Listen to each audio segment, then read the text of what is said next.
ہر قسم کی حمد و ثنا کبریائی بڑھائی تعریفات اللہ احکم الحاکمین کی ذات اقدس کی بے شمار درود و سلام سید الاولین والآخرین امام الانبیاء والمرسلین جناب محمد الرسول اللہ صلی اللہ علیہ وسلم کی ذات اقدس پر۔ برادران اسلام، پچھلے جمعہ میں ہم یہ بات کر رہے تھے کہ اسلام میں عورت کا مقام اور پردہ۔ بات چلتے چلتے پردے تک پہنچی، اور اس سے پہلے گزارشات ہو رہی تھی کہ اسلام کے اندر عورت کا کیا مقام ہے۔ ایک دو باتیں کر کے تاکہ آپ سب کو معلوم ہو جائے کہ اللہ رب العزت نے اسلام کے اندر عورت کا کیا مقام رکھا ہے، پھر اس کے بعد بات کو آگے لے کے چلوں گا۔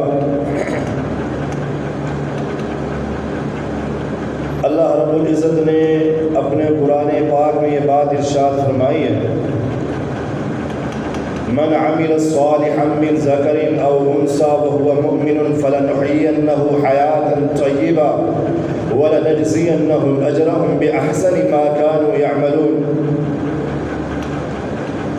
کہ جو عورتیں یہ بات کرتی ہیں کہ اسلام کے اندر ہمارا کوئی حق ہی نہیں ہے، عورت کے کوئی حقوق ہی نہیں ہے، سارے کے سارے حقوق اللہ رب العزت نے یا اسلام نے مرد کو دے رکھے ہیں۔ اللہ رب العزت نے یہ بات بالکل واضح کر دی، اور یہ بات ارشاد فرما دی ہے، تم میں سے کوئی بھی مرد ہو، کوئی بھی عورت ہو، من عمل صالحا من ذکر او انثى، کہ تم میں سے کوئی بھی عورت نیکی کرے، نیک عمل کرے، صالح عمل کرے، وہ مرد ہو یا عورت ہو، اللہ رب العزت نے دونوں کو برابر کا اجر دے گا۔ من عمل صالحا من ذکر او انثى وهو مؤمن فلنحيينه حیاة طیبہ۔ اور اللہ رب العزت نے ساتھ یہ بات ارشاد فرمائی ہے کہ نیک اعمال بھی کرے، اور اس کے ساتھ ساتھ پاکیزہ اور صاف ستھری نیک اعمال والی، گندگیوں سے پاک، اچھائیوں کی طرف راغب ہونے والی زندگی کو اس نے گزارا ہے۔ وَلَنَجْزِيَنَّهُمْ أَجْرَهُمْ بِأَحْسَنِ مَا كَانُوا يَعْمَلُونَ۔ اللہ رب العزت یہ بات ارشاد فرماتے ہیں کہ ایسے مرد اور ایسی عورت کو ہم ایسے اجر و ثواب سے نوازیں گے۔ اللہ رب العزت کہتے ہیں جو اجر و ثواب کے بارے میں انہیں معلوم نہیں ہے۔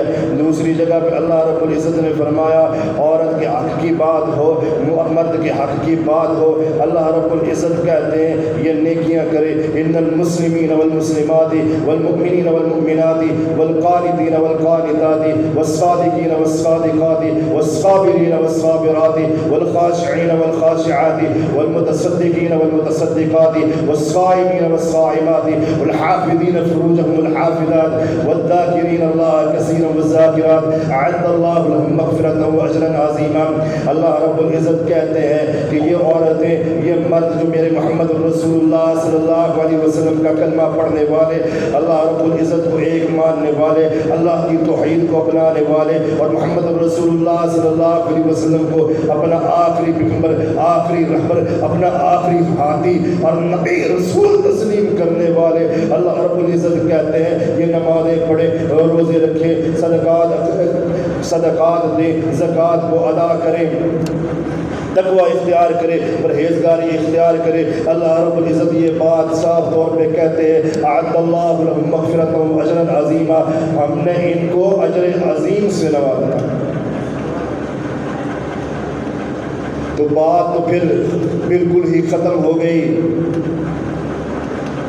کہ اسلام میں عورت کا کوئی مقام نہیں ہے، کوئی عزت نہیں ہے۔ اللہ رب العزت نے عورت کو اسلام کے اندر چھوٹ بھی دی ہے، رعایت بھی دی ہے اور چھٹیاں بھی دی ہیں۔ کیسے؟ اللہ رب العزت قرآن پاک میں بات ارشاد فرماتے ہیں، مرد تو مرد ہے، کوئی بیماری آ گئی تو بہت زیادہ بیمار ہو گیا، عورتوں پہ بھی ایک بیماری آئی، مہینے میں کچھ دن آتی ہے، یسألونک عن المحیض قل هو اذن فاعتزلوا النساء فی المحیض۔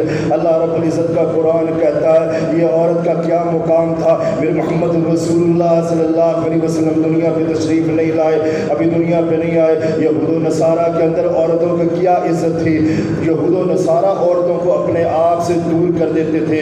ان دنوں میں جو مخصوص ایام ہوا کرتے ہیں، عورتوں کو ان کے برتن الگ، بستر الگ، کمرے سے الگ، گھر سے الگ باہر کر دیتے تھے۔ اتنی پلید جانا کرتی تھی عورت، اتنی گندی جانا کرتی تھی عورت، مگر جب جناب محمد رسول اللہ صلی اللہ علیہ وسلم آئے، آپ صلی اللہ علیہ وسلم نے بات سمجھائی، یسألونک عن المحیض قل هو اذن فاعتزلوا النساء فی المحیض۔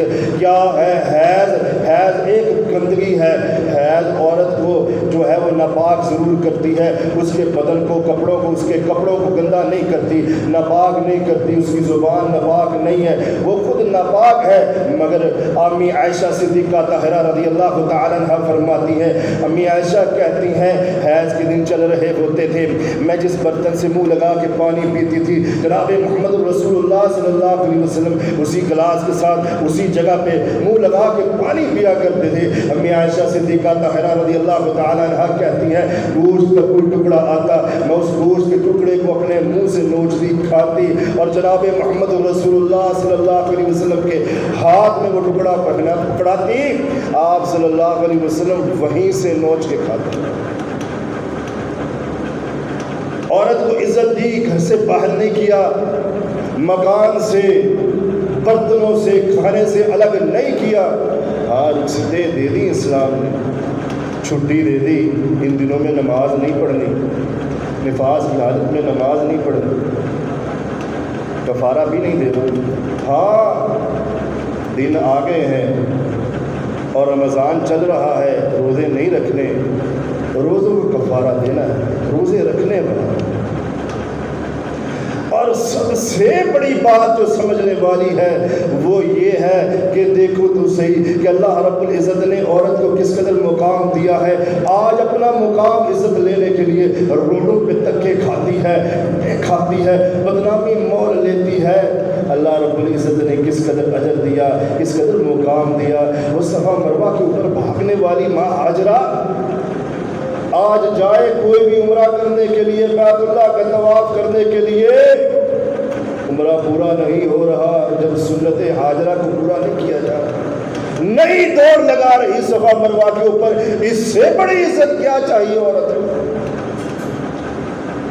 کہ اسلام کے اندر اہم ترین حصہ بنا دیا۔ آؤ دیکھو بات کا تسلسل چلتا رہے، تمہیں بھی سمجھ آ گئی اسلام کے اندر عورت کا کردار کیا ہے، عورت کی عزت کیا ہے، احترام کیا۔ آؤ پردے کی طرف چلے، پردے کی طرف چلے۔ آپ صلی اللہ علیہ وسلم کے اوپر قرآن کی آیات اتری، یا ایھا النبی کل ازواجک وبناتک ونساء المؤمنین یدنین علیہن من جلابیبہن ذلک ادنی ان یعرفن فلا یؤذین۔ 5 ہجری کی بات ہے، حضرت انس رضی اللہ تعالیٰ عنہ کہتے ہیں حضرت ابو عمر فاروق رضی اللہ تعالیٰ عنہ نے آ کر کے آپ صلی اللہ علیہ وسلم سے گزارش کی، اللہ کے نبی نے دیکھی وَإِذَا سَأَلْتُمُوهُنَّ فَاسْأَلُوهُنَّ مِن وَرَاءِ حِجَابٍ، یہ آیات اس وقت اتری اور یہ شان نزول ہے۔ پردے کے بارے میں حضرت عمر فاروق رضی اللہ تعالیٰ عنہ کہنے لگے اللہ کے نبی دیکھیے نا، آپ کے پاس جاہل قسم کے لوگ بھی آتے ہیں، سنجیدہ لوگ بھی آتے ہیں، سمجھدار بے وقوف لوگ بھی آتے ہیں، ہر طرح کے لوگ آتے ہیں۔ پردے کے بارے میں کوئی آیات آ جانی چاہیے، پردے کے بارے میں اللہ رب العزت کا کوئی حکم آ جانا چاہیے۔ ابھی حکم نہیں ہوا، شام کا وقت ہوا ہے، عورتیں اپنے گھروں سے باہر نکل جاتی تھی کھلے میں واش روم کرنے کے لیے۔ اس وقت یہ واش روم والا کوئی سلسلہ نہیں ہوا کرتا تھا۔ جناب محمد رسول اللہ صلی اللہ علیہ وسلم کی بیویاں، تیری اور میری مائیں امہات المؤمنین قضاء حاجت کے لیے باہر نکلی ہیں، کھلے میں جا رہی ہیں، دور جا رہی ہیں، دور جا رہی ہیں۔ جب واپس ہی آ رہی تھی، پردے کی آیات نہیں اتری ہے، پردے کی آیات ابھی نہیں اتری، واپسی آ رہی، یہودیوں کے مسٹنڈے اور لونڈے اور گندے قسم کے لوگ کھڑے ہو کر کے سوال کرنے لگے، ہاتھوں سے انگلیاں کرنے لگے، وہ دیکھو محمد رسول اللہ صلی اللہ علیہ وسلم کی وہ بیوی جا رہی ہے، وہ بیوی جا رہی ہے، اور نام لے کر کے کہا۔ جناب عمر فاروق رضی اللہ تعالیٰ عنہ نے کہا اللہ کے نبی مجھے بڑی تکلیف ہوتی ہے، یہ یہودی اس طرح باتیں کرتے ہیں، اس طرح انگلیوں سے اشارے کرتے ہیں، آپ کوئی حکم آرڈر جاری کر دے، اللہ سے بات کرے نا۔ ابھی بات ہوئی نہیں ہے، شام کا وقت ہوا ہے، جبریل آسمان سے آ گیا، اللہ رب العزت کی وحی لے کر کے آ گیا۔ کیا وحی لے کر کے آ گیا؟ اللہ کے نبی بیٹھے ہوئے، قریب صحابہ کرام بیٹھے ہوئے ہیں، وہ بھی بیٹھے ہیں چوپاپ بنے ہوئے ہیں، وہ بھی بیٹھے ہیں چوپائی بنے ہوئے ہیں، وہ بھی بیٹھے ہوئے ہیں جنہوں نے اپنی چھوٹی چھوٹی بچیاں گھر پہ چھوڑ کے آئے، جنہوں نے اپنی بچیوں کی شادیاں کر دی، وہ لوگ بھی، ایسے لوگ بھی، ایسے صحابہ کرام آپ صلی اللہ علیہ وسلم کی محفل میں بیٹھے ہوئے ہیں۔ آپ صلی اللہ علیہ وسلم بیٹھے، جبریل آیا، آ کر کے وحی دی، کیسا پیغام دیا؟ اللہ رب العزت نے خود یہ بات کی کہ جب مومنہ عورت پردے میں لپٹ کر کے آئے گی میں رب کبریا خود اس کی حفاظت کروں گا۔ کیا آیت آئی؟ یا ایھا النبی کل ازواجک و بناتک و نساء المؤمنین یدنین علیہن من جلابیبہن۔ اللہ رب العزت نے فرمایا اے محمد رسول اللہ صلی اللہ علیہ وسلم اپنی بیویوں سے کہہ دو، اپنی بیٹیوں سے کہہ دو، امہات المومنین سے کہہ دو، مومنوں کی ماں سے کہہ دو، مومنوں کی بہنوں سے کہہ دو، یہ تیرے سامنے جو غلامان محمد بیٹھے ہیں، تیرے صحابہ کرام بیٹھے ہیں، انہیں پیغام دے دے، میسج دے دے، ان پردے کی آیات آ گئی ہے، اب پردہ فرض ہو گیا ہے، بڑی بڑی چادروں کو لپٹ کر کے آنا ہے عورتوں نے۔ آپ صلی اللہ علیہ وسلم نے صحابہ کرام کو فرمایا، بتایا، کس کو بتایا؟ جو سامنے بیٹھے ہوئے تھے، جیسے تو آج ہم بیٹھے ہوئے ہیں اسی طرح آپ صلی اللہ علیہ وسلم کی محفل میں بھی بیٹھے ہوئے تھے۔ آج تیری بہن بھی ہے، میری بہن بھی ہے، میری ماں بھی ہے، تیری ماں بھی ہے، تیری بیٹی بھی کالج یونیورسٹی جاتی ہے، میری بیٹی کالج یونیورسٹی اسکول بھی جاتی ہے، دنیا کے سارے معاملات میں الجھے ہوئے ہیں، مگر جناب محمد رسول اللہ صلی اللہ علیہ وسلم کا فرمان آ گیا تو کیا ہوا؟ صحابہ کرام اپنی اپنی جگہ سے اٹھے اور گھر چلے گئے، جا کر کے اپنی بیٹیوں کو، اپنی ماؤں کو جناب محمد رسول اللہ صلی اللہ علیہ وسلم کے اوپر اترنے والی وحی، اللہ کا حکم، اللہ کا آرڈر سنا دیا۔ اس وقت کپڑے کم ہوا کرتے تھے، بیچاری وہ مائیں، وہ صحابیات سر پہ دوپٹہ لے تو پاؤں ننگے اور پاؤں پہ ڈالے تو سر ننگا، وہ امہات المسلمین، وہ صحابیات اور انصار صحابہ کرام، مدینہ طیبہ میں رہنے والی عورتیں، انصار صحابیات نے اسی وقت رات کی تاریکی میں ساری رات دیوں کو جلایا، دیوں کو جلا کر کے، لائٹیں نہیں، دیوں کو جلا کر کے اپنے کپڑوں کو پھاڑ کے خود ہاتھوں سے سلائی کر کے بڑی بڑی چادروں کو بنایا، اور بڑی بڑی چادروں کو صبح اٹھے کسی نے پوچھا کیا بات ہے؟ یہ انصار کے سو لوگ مدینہ کے رات کے اندھیرے میں سب گھروں کے اندر روشنیاں جل رہی، دیے چل رہے، کیا بات ہے؟ بتایا گیا کہ جی شام کے وقت جناب محمد رسول اللہ صلی اللہ علیہ وسلم کے پاس اللہ رب العزت کا حکم آ گیا ہے، من جلابیبہن۔ آپ صلی اللہ علیہ وسلم نے فرمایا بڑی بڑی چادروں کو اوڑھنا ہے۔ ہماری ماؤں بہنوں نے وہ چادریں رات کو تیار کی، اور تیار کرنے کے بعد وہ صحابیات صبح جب فجر کے لیے آئی نا، ساری رات تیار کر کے وہ اوڑھ کر کے آئی، وہ اوڑھ کے آئی، اور اتنی بڑی بڑی تھی کہ دیواروں کے ساتھ چمٹتی تھی، اٹکتی تھی۔ یہ ہے وہ صحابیات، جب اللہ کے نبی نے حکم کیا کیسے عمل ہوا۔ اور اللہ رب العزت کہتا ہے فلا یحزن، اللہ رب العزت کہتا ہے میں خود حفاظت کرتا ہوں۔ کیسے؟ آج تجھے میں مثال سمجھا دوں۔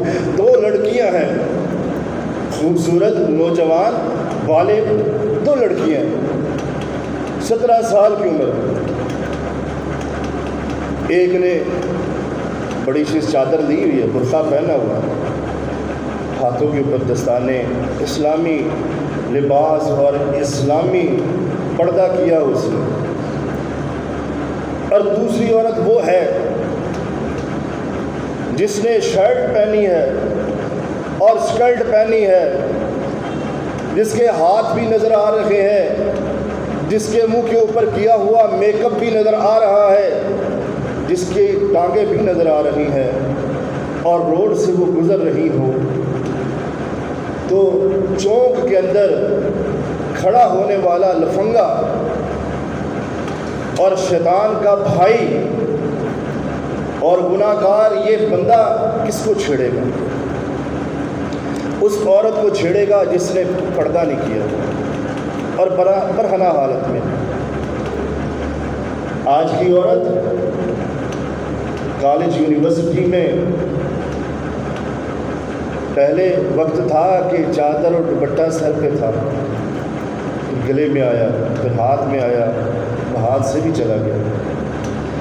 اب چھیڑا تو اس کو چھیڑا جس نے پینٹ پہنی ہے، شرٹ پہنی ہے، جس نے پردہ نہیں کیا اور اپنا حسن دکھا رہی ہے، اس کو چھیڑا۔ اور ساتھ جو دوسری لڑکی ہے جس نے پردہ کیا ہوا ہے، برقع پہنا ہوا ہے، جس کی آنکھیں تک نہیں نظر آ رہی، پورا لباس اچھے سے اپنے آپ کو اللہ رب العزت کے شاعر میں حکم کے اندر ڈال کر کے جا رہی ہے، کیا اس کو کوئی چھیڑے گا؟ چھیڑے گا ہی نہیں۔ کیوں؟ فلا یؤذین، اللہ رب العزت نے کہا اس کو کوئی نہیں چھیڑ سکتا۔ اللہ رب العزت کا حکم ہے کہ میں اس کی حفاظت کروں گا۔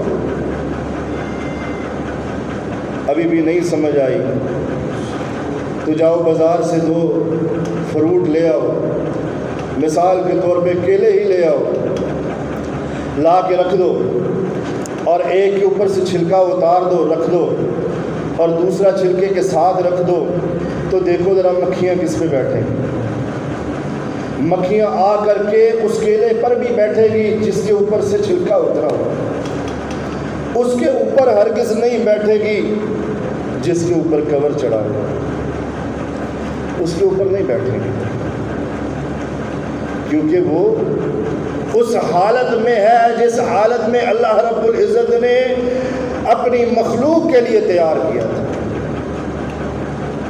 اسی لیے اللہ رب العزت کہہ رہا ہے جناب محمد رسول اللہ صلی اللہ علیہ وسلم، مومن مائیں ہو پردہ کریں، اپنی عزت کا خیال کریں۔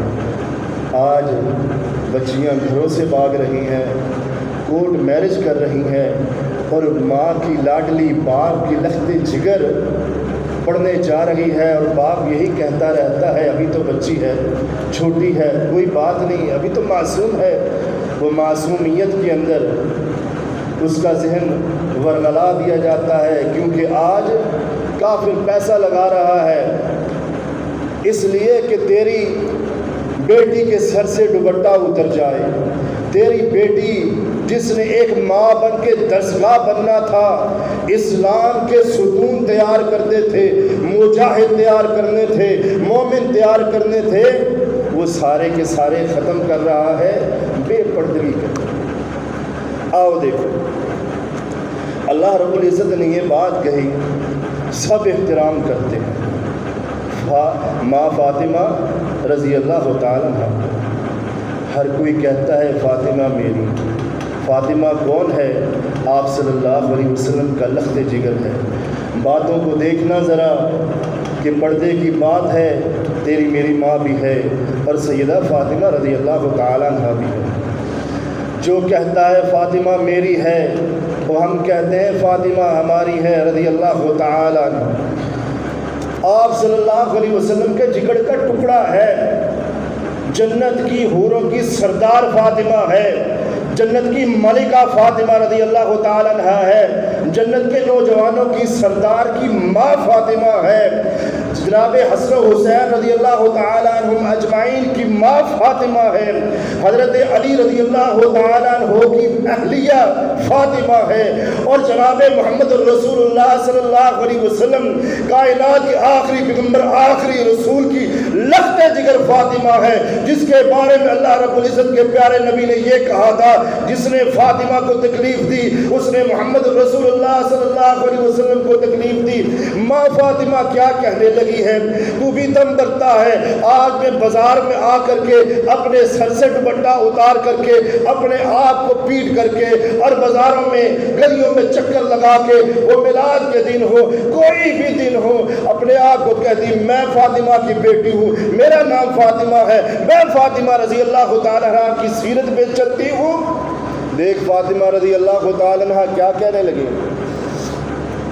حضرت علی سے کہا اے علی میں مر جاؤں نا, فوت ہو جاؤں, علی میرے جنازے کو تیار کر دینا اور تیار کر کے نا رات کے وقت لے کے چلنا. جب فاطمہ رضی اللہ تعالیٰ عنہ حیات تھی نا اپنے اوپر اتنی بڑی چادر اوڑھتی تھی, اتنی بڑی چادر اور اتنی وزنی کو جو زمین پہ گھسٹتی تھی. اور کسی نے سوال کیا سیدہ فاطمہ رضی اللہ تعالیٰ عنہ سے کہ فاطمہ اتنی بڑی چادر اور اتنی وزنی چادر کیوں لیتی ہو جو زمین پہ گھسٹتی جاتی ہے؟ سیدہ فاطمہ نے کہا میں اس لیے اتنی وزنی اور اتنی بڑی چادر لیتی ہوں جو پیچھے سے گھسٹتی جاتی ہے کہ میں محمد رسول اللہ صلی اللہ علیہ وسلم کی بیٹی ہوں. مجھے تو دیکھنا درکنار, میں یہ بھی نہیں چاہتی کہ کوئی غیر محرم مرد میرے جوتوں کے پاؤں کو بھی دیکھے, میرے جوتے کے سائز کو بھی دیکھے. یہ ہے فاطمہ رضی اللہ تعالیٰ عنہ, یہ ہے فاطمہ رضی اللہ تعالیٰ عنہ کس قدر پردہ ہے, پاک دامنی ہے. دیکھ لے حضرت علی سے کہنے لگی ہیں علی رات کو میرا جنازہ لے کے چلنا, تو ساتھ ہی ساتھ جب مجھے کفن دینا ہے نا چارپائی پہ لٹانا ہے, کفن دینے کے بعد میرے اوپر گھاس رکھ دینی ہے. حضرت علی نے کہا جی گھاس کیوں رکھ رہی ہے؟ اور گھاس رکھنے کے بعد پھر ایک اور چادر دے دینی. سیدہ فاطمہ کہنے لگی علی میں اس لیے کہہ رہی ہوں کہ جب میت تیار ہو جاتی ہے اور اوپر کفن رکھ دیا جاتا ہے اور جسم کی ساخت نظر آنا شروع ہو جاتی ہے, اور فاطمہ یہ بھی نہیں چاہتی کہ جس نے پاک دامنی کی زندگی اس قدر گزاری ہو کہ دنیا سے جاتے ہوئے کسی غیر محرم مرد کی میری ساخت پر بھی نظر پڑے. یہ ہے فاطمہ رضی اللہ تعالیٰ عنہ. اور پردے کی باری ہو, بات سمجھانا ہو, جب قرآن کی آیات آ جائے, حکم آ جائے, تو کیا سمجھے کہ ان آنکھوں سے دیکھنے والوں کے لیے پردہ ہے, جو ادھر ادھر دیکھیں ان کے لیے ہی پردہ ہے. جناب محمد رسول اللہ صلی اللہ علیہ وسلم بیٹھے ہیں, ساتھ امہات المومنین بیٹھی ہیں, ام سلمہ رضی اللہ تعالی عنہ, ماں میمونہ رضی اللہ تعالی عنہ. ایک صحابی آیا ابن ام مکتوم, آنکھوں سے نبی نے پردہ نہیں کیا. آپ صلی اللہ علیہ وسلم نے فرمایا تم پردہ کیوں نہیں کرتی؟ کہا اللہ کے نبی یہ تو نبینہ, اسے آنکھوں سے کیا نظر آتا ہے؟ کہا اگر وہ نبینہ ہے تو تمہاری تو آنکھیں ہیں نا, تم تو دیکھتی ہو, لہذا پردہ فرض ہے, فرض ہے. اگر تیرے گھر میں بیٹی ہے, ماں ہے, بہن ہے, بیٹی ہے, تیری زوجہ ہے, بیوی ہے, کل کو تجھ سے ضرور سوال ہوگا کہ تو نے اسے پردہ کروایا کہ نہیں کروایا. گھر میں غیر محرم آ رہے ہیں, بیٹی جوان ہو رہی ہے, اس سے بھی ہاتھ ملا رہی ہے, بنا پردے کے سب کے سامنے جا رہی ہے. وہ معزز ہو, محترم ہو, جو بھی انسان ہو, مفتی ہو, پردہ سب کے لیے ہے. نیک سے نیک انسان بھی ہو, پردہ ہے. عورت یہ سمجھتی میں بڑی دب گئی, پس گئی, اور صرف کیا ہے اپنا آپ دکھانا ہے, لوگوں کو دکھانا ہے کہ میری طرف آؤ دیکھو. جن لوگوں کو تو نے دکھانا ہے، اس عورت نے دکھانا ہے، بن صبر کے دکھانا ہے۔ جناب محمد رسول اللہ صلی اللہ علیہ وسلم، تیرے اور میرے دل کا قرار، تیرے اور میرا ایمان، تیرا اور میرا اسلام جس پہ جا کے ختم ہوتا ہے محمد رسول اللہ صلی اللہ علیہ وسلم۔ آپ صلی اللہ علیہ وسلم نے فرمایا عورت گھر سے نکلتی ہے، اس کی خوشبو کسی غیر محرم مرد نے سونگھ لی، اسے پہنچ گئی، یہ عورت زانیہ ہے۔ اتنا بڑا گناہ اور اتنا بڑا کلک اور تہمت اس پہ لگ گئی ہے۔ جب اتنے حقوق دے دیے ہیں، پھر اپنی خواہشات لوگوں کو دکھانا، فن صبر، میک اپ کر، ہیرے موتی جواہرات پہن، گھر میں پہن، اپنے خامد کے لیے، شوہر کے لیے پہن، جتنی مرضی بن صبر۔ اللہ رب العزت کا قرآن کہتا ہے یا ایھا النبی یا ایھا الذین آمنوا لا تتبعوا خطوات الشیطان ومن یتبع خطوات الشیطان فإنہ یأمر بالفحشاء والمنکر۔ اللہ کا قرآن کہتا ہے اپنی خواہشات کی، اپنی تمناؤں کی خواہشات میں پورا نہ اترو، ان کے پیچھے نہ چلو، یہ شیطان کی طرف سے ہے۔ فإنہ یأمر بالفحشاء والمنکر، جو تمہیں بے حیائی کی طرف لے کے جاتے ہیں۔ اللہ کا قرآن صاف کہتا ہے کل المؤمنات یغضضن من ابصارہن ویحفظن فروجہن، اپنی شرمگاہوں کی، اپنی نگاہوں کی حفاظت کرو۔ آپ صلی اللہ علیہ وسلم کی ماں، بیویاں اور آپ کی بیٹی اتنا پردہ کرنے والی، اور ہم تو کسی باغ کی مولی نہیں ہے نا، کسی جگہ پہ کسی حصے نہیں ہے، مگر ہمیں بھی چاہیے کہ یہ رول ماڈل ہے ہمارے لیے، ہم نے ان کے طریقوں پہ چلنا ہے، ان کے طریقوں کو اپنانا ہے، ان طریقوں پہ چل کے اپنے گھروں کو پاکیزہ کریں۔ بیت اللہ کا طواف کرتے ہوئے حکم ہے کہ چہرے کے اوپر پردہ نہیں رکھنا، چھپانا نہیں۔ اتنی بڑی چادروں کو اوڑھ کر کے صحابیات جب بیت اللہ کا طواف کرتی، بخاری کی حدیث ہے، امی عائشہ صدیقہ طاہرہ رضی اللہ تعالی عنہ کہتی ہے جب کوئی غیر محرم مرد آ جاتا تو ہم نے اپنے چہروں سے جو چادر پیچھے کی ہوتی یوں اپنے چہرے کے آگے لے آیا کرتی تھی۔ پاک دامنی ہی، پاک بازگی ہی اللہ رب العزت کے ہاں عزت ہے، احترام ہے۔ اللہ رب العزت سے دعا ہے کہ اللہ رب العزت ہمیں اس پہ عمل کرنے کی توفیق دے، ہمیں ہمت دے، طاقت دے کہ ہم اپنے گھروں کو پاکیزہ کر سکے، اپنی بچیوں کو، اپنی ماؤں کو پردے پر راغب کر سکے، اور شیطان کے شروں سے، اس کے شریرانہ شر سے اللہ رب العزت ہمیں محفوظ رکھے۔ وما علینا الا البلاغ المبین۔